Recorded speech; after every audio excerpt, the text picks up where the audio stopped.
Good morning. This is Melissa Bauer. I am the Member Services Manager from the Pet Sustainability Coalition. Happy Tuesday and greetings from the very snowy Colorado. I believe everyone that is joining us today right now is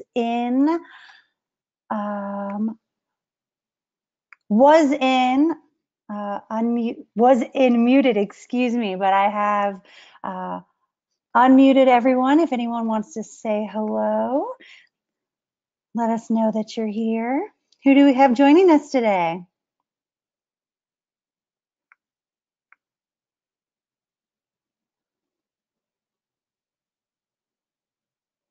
Well, Melissa, I'm going to say hello. It's Amy. Hello, Amy. I'm Just glad. to let you know, I did make it here. Well, good morning, Amy. Looks like we've got a good crowd with us this morning, which is great. We're going to give it just a few minutes for people to join us, but can everybody hear me? All right, Sarah, I see you. Thanks for joining us this morning or afternoon for our East Coast people. We're excited to have you here. And this is our first webinar of 2019. So for those of you who I haven't spoken to yet this year, Happy New Year. And for those of you who are joining a PSC webinar for the first time, thank you for joining us. To give you a little bit of background, we do these webinars about once a month. This is going to be the first one today in our philanthropy series, and we have Amy Kauffman from Givily, who we're just thrilled to death to have be joining us. And we're going to give it about another minute or two for people to join us, and then we're going to let Amy get started.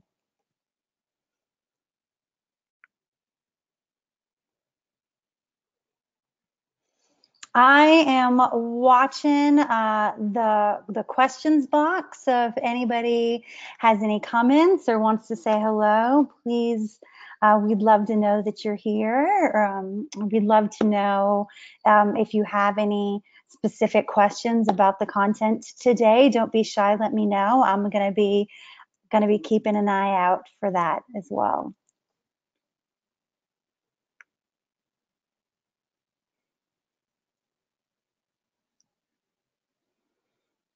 There she is. Took a little time, but I did show up in voice and in person. I am here. Lovely to see you. Nice to see you too. Can you hear me okay? I can hear you just fine, yeah. I'm excited to be here. How's your day going? It's going great. Oh, we have someone joining us from Spain, which is amazing. Oh, Probably pretty late there. So thank you so much for joining us from so far away. We're getting dumped on snow here in Colorado. So I hope everybody has nicer weather than we do. Great. Can someone just let us know in the messages? Can you hear Amy and I all right? Can you see the screen? And then we're gonna go ahead and get started. Great. Looks like they can hear us and see us. So let me do a quick introduction and then we'll get started. So for those of you that joined us a minute or two late, my name is Melissa Bauer. I am the Member Services Manager with the Pet Sustainability Coalition. If you are a member of PSC, thank you so much and welcome and thanks for being a member.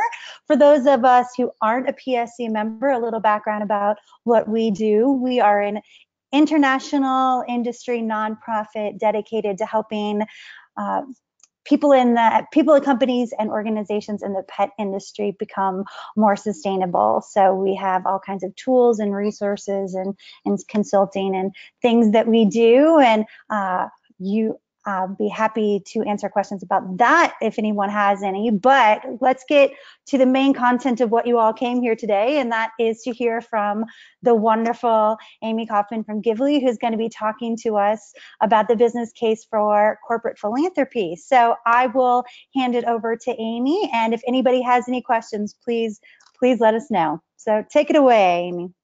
Thank you so much. I'm excited to be with you here. And just so that you know who I am and how I came to be with you today, I am the founder and CEO of Givily. I'm from upstate New York, so I'm also in about 2 feet of snow. Made it to the office just in time, but we're here and we're happy. And I come to you today by way of your fearless leader, Caitlin. She and I were at a conference a few months ago, and I was presenting, and she was there, and she tracked me down afterward. And if you know Caitlin, that's a very true statement. She literally tracked me down. She's like, our members need to hear this. And I was like, okay, let's do it. So anyways, so I'm excited to be here with you, excited to know of your work and how you're coming together to do amazing things. So thanks for letting me be part of your world for just a little bit. I figure I'm not sure how we settled on this time, because if you're on the East Coast as I am, you're probably hungry. Or actually the food coma is just setting in. If you're in Central Time, you're hungry, and I'm hanging out with you over lunch. If we're Mountain Time, you're starving, and if we're Pacific Time, then you've got that mid-morning slump. So hopefully the information will be fascinating enough to you that you stay with me, and it won't be long. We're going to take a really quick cruise through things, but I'm excited to be with you.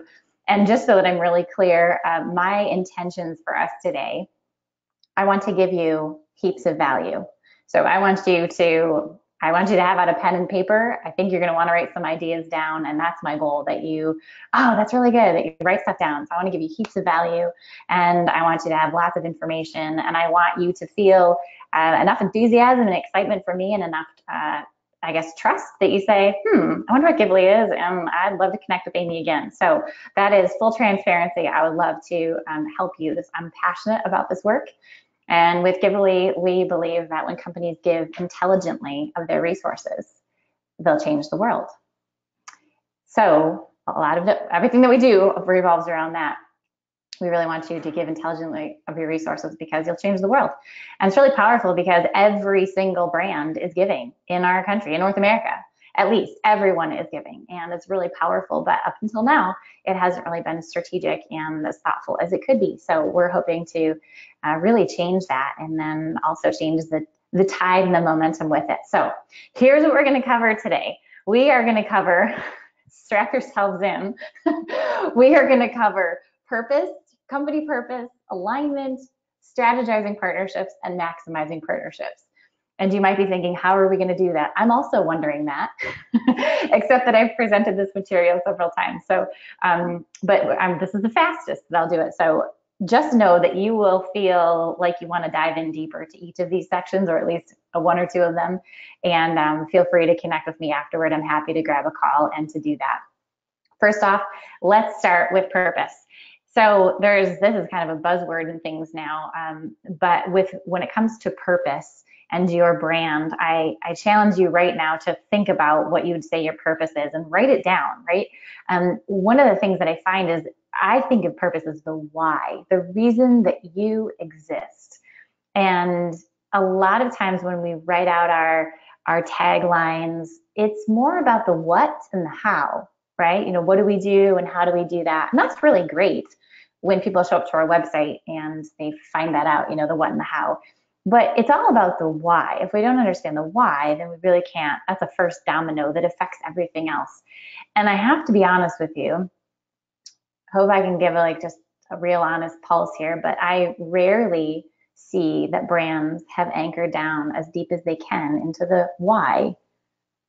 A lot of it's because it's hard. Sometimes it happens because when you first either start a company or something is founded, you know that there's meat and you know that there's something that's resonating there, but you're not sure how to articulate it.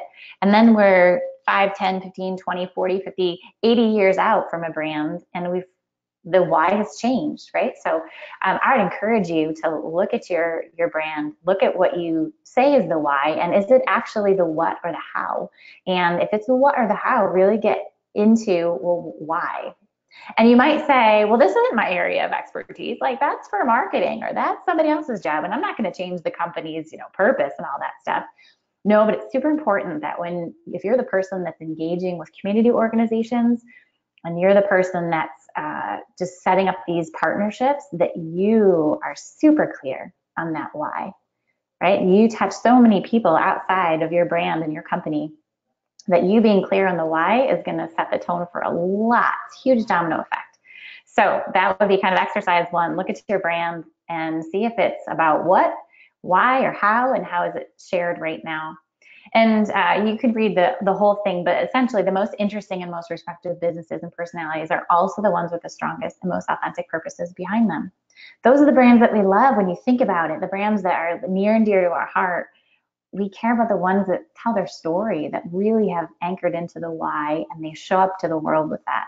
So, and we know also that these conversations that we have around purpose, the ones that you'll drum up in your head right now, and you'll talk to one or two coworkers, and then it'll leak out. Those conversations about purpose internally, they provide more clarity of purpose, and they provide more engagement internally with what's going on, more excitement, and then also externally. That's the whole goal, right? More customers, attract more of the market share to your brand. And so being clear on that purpose and that why will definitely do that for you. Not only that, but we are in a hot time. The millennials are driving the market, and they will for a very long time. And they don't operate by the same rules, right? If you're 40 and above, life is different. You could be just a good, solid brand and deliver quality, and everyone would be happy with that. And now it's different. It really is about your why and the story that you're telling, and how are you showing up to do good in the world. And we've even, I'll say the last 4 years, there's been a slight shift. If you've watched it, you may not have, but the shift is this. The shift is that we used to talk about we're giving, we're doing, in a very general sense. But these millennials who are coming along and taking over the market, they want the details. They want to know. It's not just good enough that you say, hey, we support our nonprofit community. That's good, but they want to know, how many did you support? How many dollars in the cents? How many hours did you volunteer? It's not just good that, hey, we support our employees volunteering. There's a lot more to the corporate social responsibility piece now, and the millennials want the details. It's not that they want to be rude, they just want transparency, right? And this is one of the pieces. They care about purpose. They want to work for your companies because they care about purpose, and they want the details. So when we know the details, we can talk about the details. And when you know your why and it's clear, those millennials are going to be attracted to your brand even more. So the upshot is, under purpose, authentic and clear purpose attracts and motivates. Authentic and clear purpose attracts and motivates. Next, we move on to alignment. This is an interesting one for sure. In my experience, I was just talking to a brand yesterday. It's a coffee brand in the Northeast. And they're well loved, and they get donation requests from all over the place, and they give all over the place. They give about 300 a year. So that number might be high or low to you, just depending on the size of your company. But it's a significant amount for the size brand that they are. And they have no clear alignment with it, right? So they're giving to everything under the sun. And when we were on a call yesterday, Lindsay said, we are having a meeting this week because we need to get giving priorities. We just need to have some. Yes. I'm super stoked to hear about that. So, and the reason is, we move right on through my slides here, but the reason is because when you can have clear giving priorities and they align with your brand, again, you have to know the why in order to be able to select these giving priorities and then align them. But when that happens, it strengthens your brand credibility. Out in the marketplace, these are also your customers. They're the ones asking, making community asks, right? And when they hear that you give to these three things, it resonates. So they say, oh yeah, that totally aligns with them, right? And so it's important. You're not saying, rather than looking at it as, you're not saying no to this, you're saying yes to this. And the more that you say yes to this, because it aligns with our brand, the stronger your brand comes across. So I have a fun story about Red Duck. I'm not sure if you're familiar with them. They're based in California, and they produce some amazing sauces, and they are a B corporation. But we were on a call recently, And same thing was happening with them. They were just giving everywhere. And she said, we can't do this anymore. Like we don't have unlimited resources, and who should we give to? So I encouraged them to have a team meeting and find out what their giving priorities were. So this is a to-do for you. Write it down. If you don't know what your company's giving priorities are, if they're not really crystal clear, that is definitely something you're going to want to clear up. It's a great time to do it. It's the beginning of the year, so you can feel fresh and clean about it. But grab some time with the people that need to make decisions and say, okay, this is our brand. This is what we stand for. Who should we be supporting in the community based on that? So Red Duck did this, and they really came to the conclusion that they wanted to support anything in favor of zero food waste. Now that's still a big umbrella, but at least there is an umbrella, and there was something that they could tuck everything underneath. And so they care about supporting the homeless, right? Because that's underneath that umbrella of zero food waste. And so I would encourage you, do the same thing. Get clear on those giving priorities. Because what you can do with that stuff, this is a little screenshot of, I'll show you some screenshots periodically throughout here of Givily. And one of these is just to show you on the first page of our intake forms. We want to detail out the giving priorities. This is actually New Me Tea's first page. And these are the things that they support. They're really clear with it. And it strengthens the brand credibility. And also it's super helpful because when these community organizations come and think, oh, I'd like some tea, on page one, they can see, oh, we don't align with what they want to give to. Now, some of you are like, oh, I feel like such a jerk. Got news for you though. I have personally talked to so many nonprofits who love knowing right up front whether they align or not. Because the truth is, they don't have heaps of time. They don't have heaps of time to fill out forms and go ask people, and they're really in hot pursuit of the things that they need, the donations and the raffle items and all this stuff for their events. But they don't have the extra time to be filling out forms and asking people if they know that they don't qualify. So this is a great way for them to deselect themselves. They love knowing up front. It's really clear. So I would encourage you to have an intake form. And I would encourage you to have your giving priorities detailed out. You can have a web page if you want it dedicated to that. That's fine too. That's really nice. Nonprofits love that, community organizations, if it's really clear, the parameters, how far in advance they need to ask, all those things. That's really helpful. But what happens is when you can start to sort out the giving priorities, let's see if I can zoom in on this a little bit. But basically, I'm sure all of you have a pretty good idea of the dollars that you donated last year.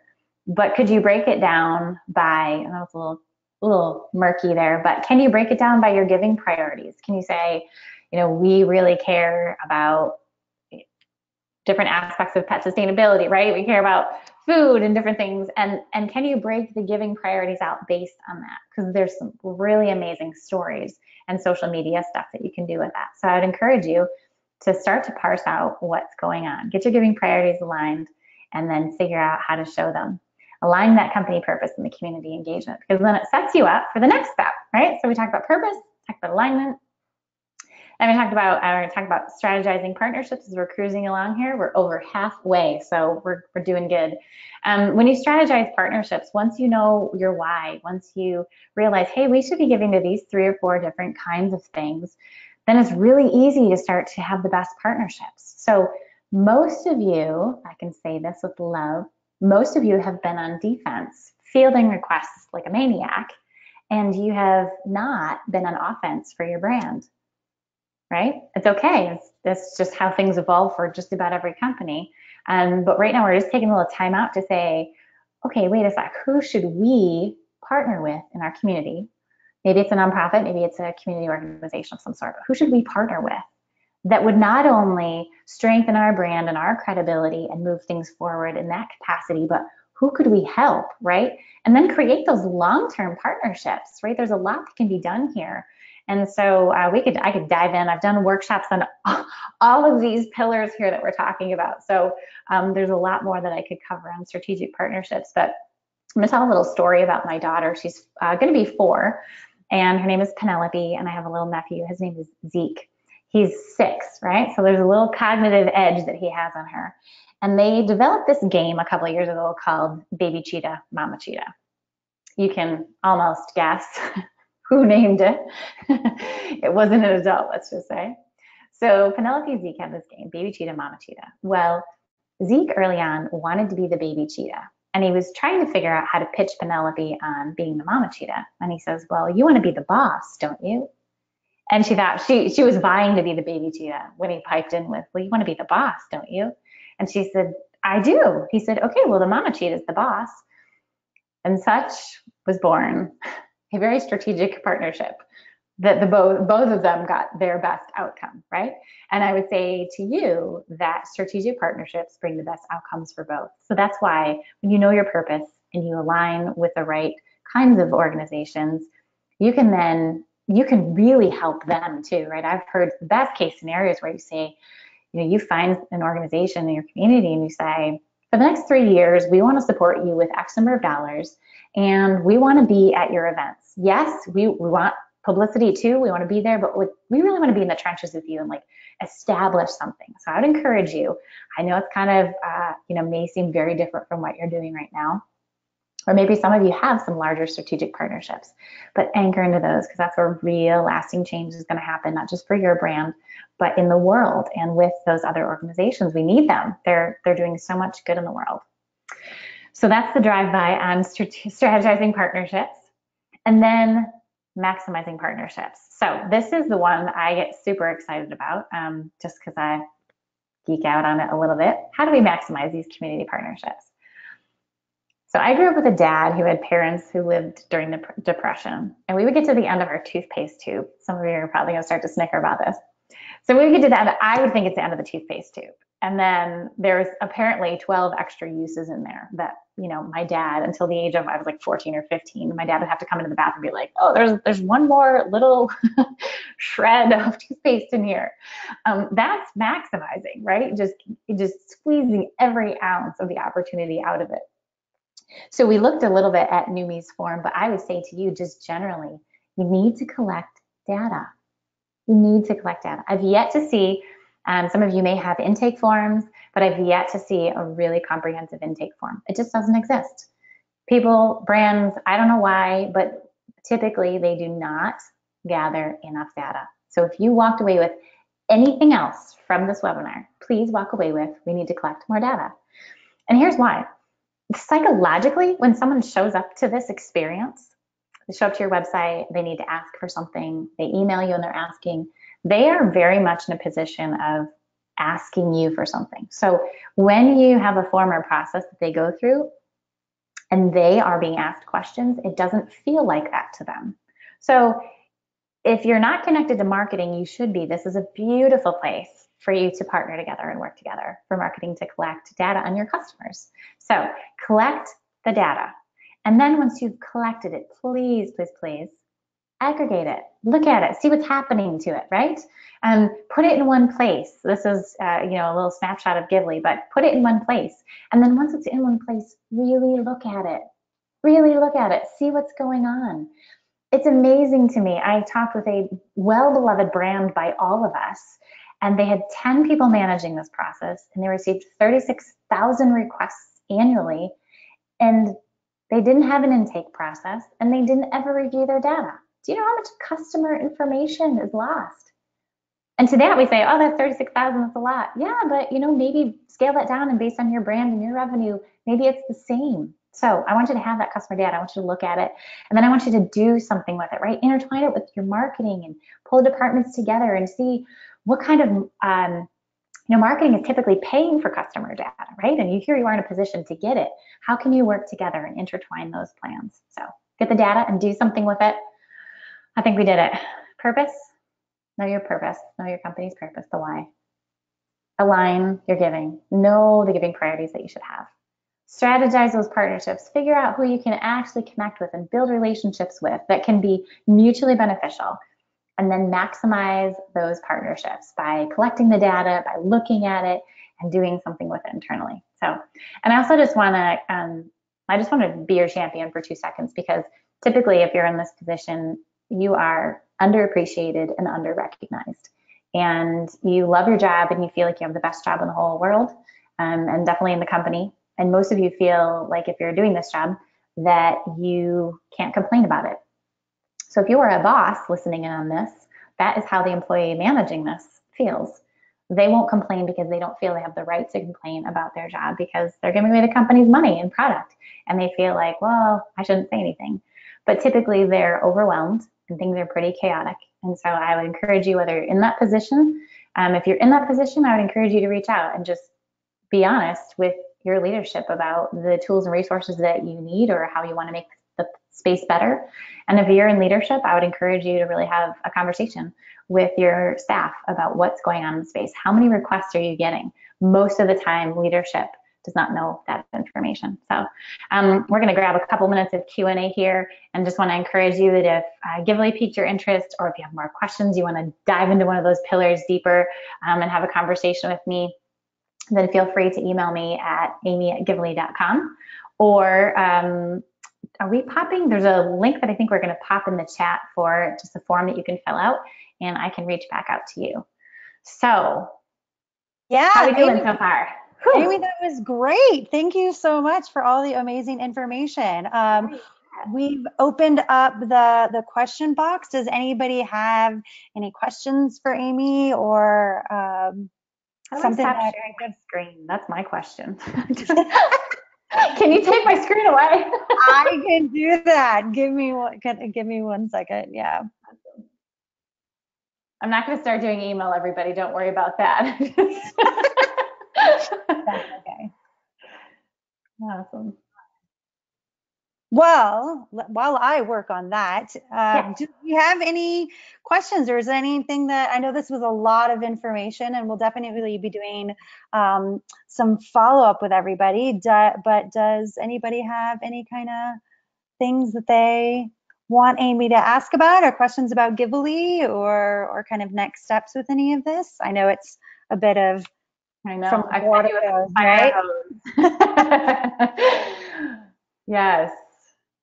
And actually, typically I've done this workshop in about 2.5 hours. So seriously, we really gave you a lot. But and I it's good to digest it, right? I mean, some of you are like, oh, I never even thought about that, and so the questions aren't even there yet, potentially, because you're just thinking, oh, but that's what we're here for, right? You do your thing, and I do my thing, and this is my thing that I get to be here and share with you about. And this is stuff I look at and talk about every day. So you're not behind the 8 ball. You're actually still pretty ahead of the curve, I would say, on the progressive end of things, of saying, hey, there's a better way to do this, and what is it, and how do we figure it out? So be encouraged. Yeah. Well, Amy, I'm sorry I can't get your webcam turned off. I've been trying. Just hanging out. It's all good. But if nobody has any questions, Amy, do you want to tell us just a little bit about the link that we're going to be sending out to people? Yeah, for sure. So the link that Melissa's going to send out is just a quick form for you to fill out, that if you're interested, like, hey, something in this resonated with me, right? I mean, maybe it was, we can go back to our pillars here, but maybe it was that part about purpose. Maybe you're in leadership and you say, oh, wow, like we talked about the what and the how, but I guess we really don't know the why. And maybe we lack, employee engagement. And so we want to talk more about purpose. We can talk about purpose. I ran a personal branding agency for a long time. So that piece is near and dear to my heart. And then maybe you want to talk about alignment. You say, this is our brand. Help me figure out where to even start with, how do we narrow this down? And then strategic partnerships, right? Maybe you say, hey, we do feel aligned. How do we zero in on a few strategic partnerships and maximizing partnerships? So if any of those resonated with you in a certain way and you want to reach out, then I would say fill out that form. It's just, I think, name, email, phone number. And I think at the bottom it says what you're interested in. Oh, did you close my webcam? Am I still here? I did. Okay. Whew. Yes, I'm like, maybe I'm gone. I won't keep talking. So if any of those things resonate with you, then on the bottom of the form it says, I'd like to talk about something from the webinar. If you're saying like, oh yeah, I think we need a tool, I think we need something, then grab a 15-minute call with me. That's the first step, really. I just connect with people for 10 to 12 minutes typically, because by then it's obvious to me whether you might need a tool like Givily or whether you're not there yet, or if we might be a good fit or not. And I love good fits, so I'll be the first to tell you if if it's not a good fit. And then the next step would be if you say, okay, no, we're totally in, we definitely need something. And we'd love to just set up a time to actually take a walk through the platform and see what you have to offer and know your pricing and all that stuff. Then we would set up a demo. Demo takes about 45 minutes. So on that link, you can do it. And I think Melissa's going to email out a recording of this webinar. And so you'll have all the goods that you need to be in touch. And I'm sure you'll see us around PSC things a little bit more. So I really appreciate you being here, and thanks for taking the time, and feel free to reach out with any other questions that pop up between now and whenever. Yeah, and I just let me pile onto that a little bit. Everybody that attended today, thank you so much. I will be following up and sending you the information that we went over today, and also that great form from Amy. So if you have any questions at all about Givily or any of the information we went over today, please don't hesitate to reach out to Amy. And if you have any questions about the Pet Sustainability Coalition, some of the work that we do, or anything of that nature, please don't hesitate to reach out to me. But in the meantime, thanks so much for joining us, and have a great rest of your day. Thanks so much, everybody.